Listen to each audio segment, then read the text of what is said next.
Ajay देवगणचा runway 34 हा cinema आपल्यातल्या अनेकांनी पाहिला असेल।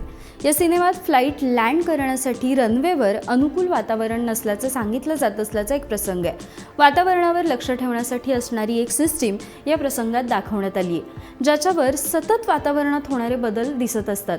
पुढे सिनेमात काय होतं ते आपल्याला माहीत आहेच, आपण त्याबद्दल बोलणार नाही। वातावरणावर लक्ष ठेवण्यासाठी असणारी ती सिस्टीम गोव्याच्या मनोहर पर्रीकर आंतरराष्ट्रीय विमानतळावर बसवण्यात आली आहे, जिला digital current weather instrument system म्हणजेच DCWIS म्हटलं जातं। ही सिस्टीम काय असते याबद्दल आपण या व्हिडिओत जाणून घेऊया। Digital current weather instrument system म्हणजेच DCWIS ही करंट वेदर सिस्टीम विशेषतः एरोड्रोमवर एव्हिएशनसाठी बसवली जाते।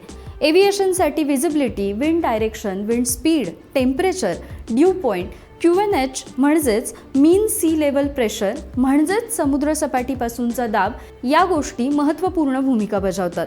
आता प्रेशरमध्ये पुन्हा स्टेशन लेवल प्रेशर आणि मीन सी लेवल प्रेशर असे दोन प्रकार असतात।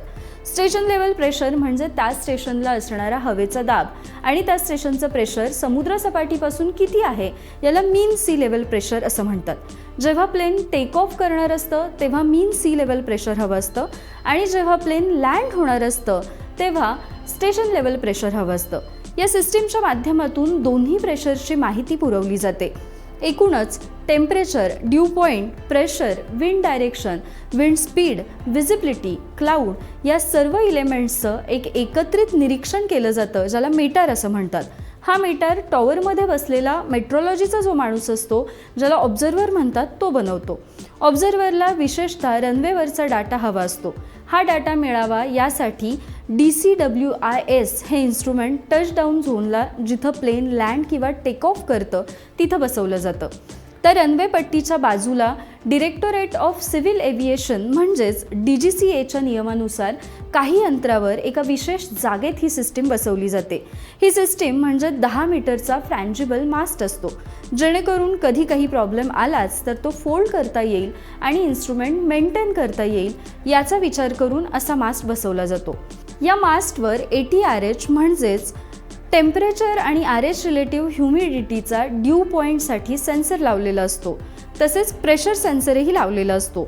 मोपावर जी सिस्टीम बसवण्यात आलेली आहे त्यावर वेदरचाही सेन्सर आहे। वेदर म्हणजे रेन, ड्रिझल, स्नो हे प्रेसिपिटेशन तो सेन्सर डिटेक्ट करतो, ज्यामुळे विजिबिलिटी सुद्धा मिळते। हे जे इलेमेंट्स आहेत ते तिथे असणाऱ्या डाटा लॉगरच्या माध्यमातून केबल तसेच वायरलेस म्हणजेच मोडेममधून ATC टॉवरमध्ये बसलेल्या माणसाला मिळतात। त्याच्यासमोर दिसणाऱ्या डिस्प्लेवर सतत ही माहिती दिसत असते। यामध्ये तत्काळ 10 मिनिट आणि 3 मिनिट अशा कालावधीने हे एलिमेंट्स दिसत असतात। दर अर्ध्या तासाने तो हा met observation report ATC control टॉवरवाल्यांना पास करत असतो। DCWISच्या इलेमेंट्सपासून बनवलेल्या या मेट रिपोर्टवर फ्लाईट प्लॅनिंग किंवा कंट्रोलिंग चालू असतं। मोपा विमानतळ पश्चिम भागात आहे। विमानतळ बनवताना क्लायमॅटोलॉजी सुद्धा बघितली जाते। या ठिकाणी नैऋत्य दिशेला वारे वाहतात, त्यामुळे हा रनवे 28-10 असा बनवण्यात आलाय, म्हणजेच 280 डिग्री 100 डिग्री अशा डायरेक्शनमध्ये हा रनवे बनवलेला आहे। या दोन्ही रनवेच्या टचडाऊन झोनला DCWIS ही सिस्टीम बसवण्यात आली आहे।